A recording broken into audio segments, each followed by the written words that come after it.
I'm always asked this question, and it is one of the stupidest questions that I've ever asked.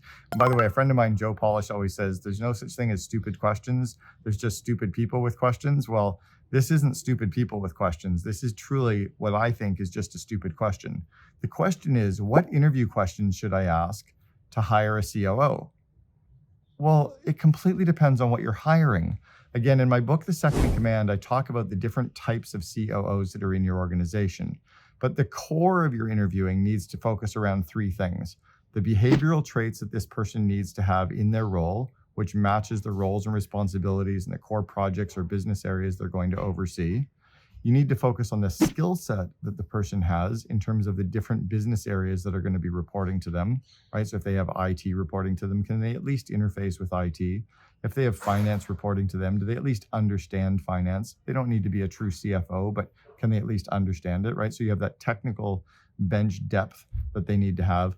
And then thirdly, do they actually live and obsess about the core values like you do inside the organization? Once you know what the behavioral traits are in your company's core values and the actual skills that they need based on their roles and projects they're overseeing, then you can ask the questions related to that kind of stuff.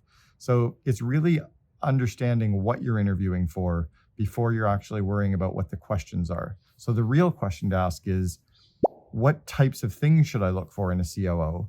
And that's different based on every single organization. So I try to cover it in depth in my book, The Second in Command. If you really dig into that content, it's going to help you out. So think about asking the right questions. That's how you're going to hire the right COO. So there are a few key things that all COOs have to actually do on a day-to-day basis, regardless of the size of the company. And I'm always asked, what is the role of the COO? Let me walk you through a core kind of stable of things that all COOs or all second in commands have to do. The first one is they really have to be that trusted confidant with the CEO. So the CEO needs to know that there's someone on their team that they can go to for advice, just kind of a sounding board, someone who's actually going to tell them the brutal facts, as Jim Collins would say. So they need to have that kind of safe space, because the CEO can't really go to their board all the time with their deepest fears and insecurities. They often can't tell the rest of the leadership team. So they need to have that safe space, and the COO is that safe space. Second thing the COO needs to be is the person who shines the spotlight on the CEO, right? The COO's job is to make the CEO iconic, to make them look good. So the COO has to be the person who's rolling out the tough decisions, the hard decisions, who's communicating the bad news to the company, the bad news to customers, and really allowing the CEO to be the face of the good news and the positive energy, right? The CEO is to be the chief energizing officer.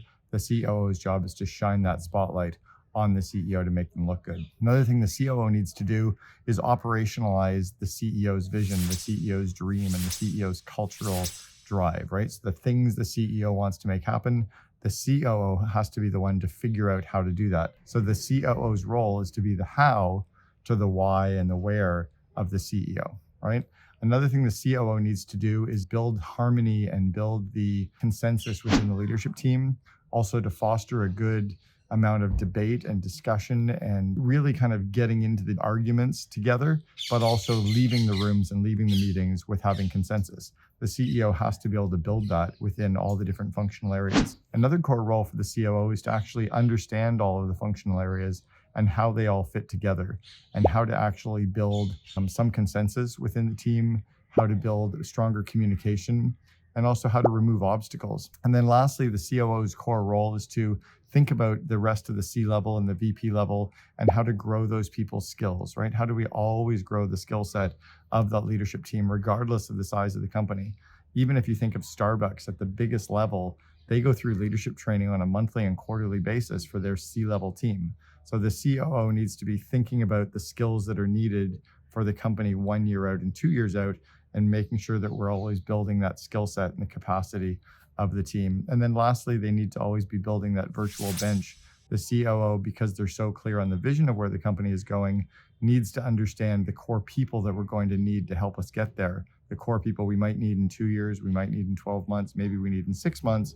And they're always building that virtual bench. They're always recruiting. They're always thinking about the future, but executing on today. So those are some of the core roles and responsibilities of every COO, regardless of the size of the organization. All right, so one of the core things that I think COOs need to remember and need to actually show up a little bit differently is none of this shit actually matters. This is just what we do to make money. And by the way, for everybody in your organization that's reporting to you or will be reporting to you. So what we need to do more of as COOs is infuse some fun and having a good time in our day-to-day operations or day-to-day running of the business as well. We need to remember that just like the CEO is the chief energizing officer, we have to stir that culture Kool-Aid inside the organization as well. And if we're always showing up driving hard and super focused and super busy and we're all kind of serious, we're not going to bring out the best of people. But if we can have some fun along the way, if we can laugh a little, if we can praise people a lot, if we can connect with people on their hobbies and their bucket list and what they're doing for fun and who they are as humans, and we can just have a good time along the way, people will let their guard down. They'll breathe a little bit. So I think as COOs, the thing we need to bring into the organization more is praising people more, thanking people more, having a little bit more fun along the way. And one of the ways to do that is by working less hours. If you're an entrepreneur and your COO is working 60, 70, 80 hours a week, they're stressed out. They're showing up to the organization stressed. They're over delegating, they're over managing, they're over driving people. Push them back down to something that's more reasonable, like a 40 or 50 hour week, and get them to detach from the business at nights and weekends, to have a life, to have some fun, so that the people that are reporting to them are more inspired by them as leaders because they're well-rounded, they're having a good time, and they're showing up in the organization with good energy instead of stressed out, burned out energy. So that's my big aha as an operations person or as a COO. We need to have more fun and bring more of that into the organization as well. So I'm often asked by people that are in operations or general areas of the business, how do I become a COO? Well, my belief is the core things you need to do to become a COO are to become very, very good at the operational side of the business and to become very good at what I call the soft skills of leadership. So some of the soft skills of leadership are things like situational leadership, coaching, delegation, project management, time management, conflict management, right? Interviewing, running meetings. I actually have a stable of 12 core modules in my Invest in Your Leaders course. Those really are the core skills that anybody wanting to move up into a COO role needs to be good at. Coincidentally, they're also the core 12 skills that every manager or every leader needs to be good at in their role to do well in their career or inside of the organization as well. So it's because of you focusing on those core areas that you can actually grow people, develop people, build consensus, run amazing meetings, get more done with less people faster, and you can start to see the business from a different perspective than if you're only focusing on the actual skill set itself. So very different from other core roles. You know, a head of marketing needs to be great at marketing. A head of finance needs to be great at finance. The head of operations or the head of the organization, the COO, needs to be great at leadership and people, needs to be great at strategic thinking and planning, needs to be great at kind of the soft skills of leadership. That's what I focus on. That's what I would get you to focus on as well.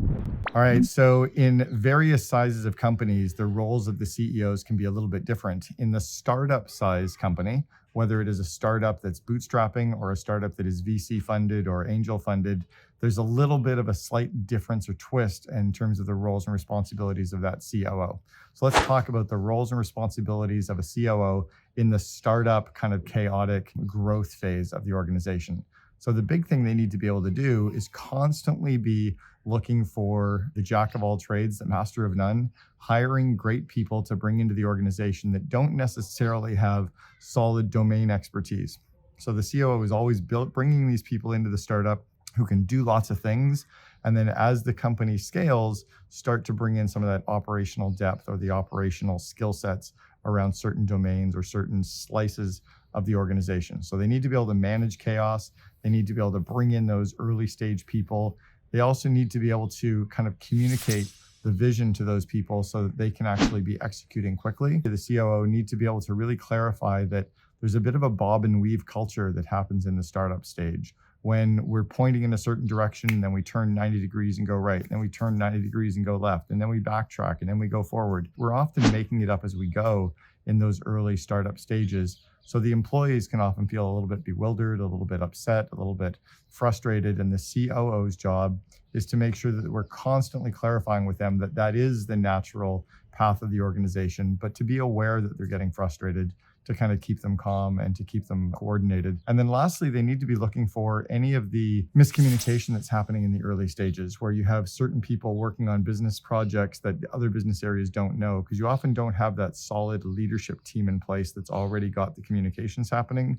The COO needs to be the glue between each of those different business areas in those early kind of chaotic startup days. So those are some of the things that the COO needs to be able to do in that early chaotic stage of the startups. So I want to talk a little bit about the CEO-COO partnership. And the CEO-COO partnership is different than any other relationship that the CEO has in the organization. The CEO's relationship with the CFO or the CTO or the chief revenue officer, completely different than that of the COO. And here's why. My belief is, and it's been proven, that a real strong two-in-the-box model where the CEO and COO are very, very cohesive, almost like a true yin and yang, where they balance each other out. The COO provides kind of the brakes to the CEO's gas, that trusted relationship. It's almost inseparable. And I think of it in a family unit where the CEO and COO might be like a husband and wife in a traditional family, and the other C-level executives are like all the other aunts and uncles and brothers and sisters. Super important, super tight in terms of the family, but that mother and father just can't be separated. And that's the core difference between the CEO and other relationships and the CEO and COO relationship. So it's super important to bring things into the organization similar to what you would do in a family unit. You have date night, right? You have time for the CEO and COO to spend time together, to spend time doing what each other likes, to have hobbies together, to get out of the office and go golfing or go skiing or go for runs or go do classes together or just even go hang out in a bar or coffee shop or restaurants. But time to get away from the rest of the team, to decompress and just hang out with each other as friends is super, super important. Almost like the mom and dad going away on vacation without the kids once a year, maybe once a quarter, to spend time connecting with each other. Another thing the CEO and COO need to do is have time away from the kids, right? Like mom and dad need to be away from the kids to have their debates, to have their big discussions, to talk about the family, to have their arguments, and never to do that in front of the children. The CEO and COO need to have space away from the rest of the leadership team, away from the board, away from the other employees, to really hash things out. And so the COO can tell the CEO where they're screwing up, where there maybe is problems within the organization, but to do it in a safe container so that then they can have the good discussions, come back into the leadership team, come back into the management team, come back into the rest of the employees and the board as a cohesive force. And that force is what people get behind. So that CEO-COO relationship is super important and very different from every other relationship the CEO has in the organization. You definitely need to hire a second in command or a COO. Not necessarily the COO title, which is why I call it the second in command. And even in my book, The Second in Command, I get into clarifying the difference between a COO or a VP of operations or a general manager, director of operations, president, all the second in command to the CEO, but very different. And let me explain why that is. The roles and responsibilities are attached to the title. The compensation are attached to the title. You as an entrepreneur, if you're a smaller sized company, need to get a bunch of stuff off your plate. And by the way, the first key hire you need to have is an executive assistant. You've heard me say it before. If you don't have an executive assistant, you are one. So you need to get all the admin work off your plate first before you hire a second in command. After you've got all that admin work off your plate, after you're getting the $15, $20 tasks off your plate, and your time is very full, and you realize that you can manage all the business areas, but you can't necessarily grow people, that's the time to bring that second in command into the organization. If your company is smaller, get a basket of things that you need off your plate, figure out the compensation you're willing to pay for all of those things, and put a title in place that matches the roles and responsibilities in that compensation. If your company is smaller and you're in kind of the $80,000 to $120,000 phase, it's probably a director of operations. If you're in more of the $120,000 to $200,000 range, you're probably at VP of operations. If you're in the $200,000 to $400,000 range, you're definitely more in the COO bracket of what you should actually be paying. Don't give out big titles because that actually raises people's expectations of what the role is. It changes their expectations of what they should be able to be getting paid as well. So that's really the core differences between the different types of titles. But the reason that you as the entrepreneur need to hire the second in command is to get stuff off of your plate that you don't love doing, but is still super critical in the business. Get stuff off of your plate that maybe you're avoiding doing because you're not good at it or you don't love it, but again, is still super critical to the business.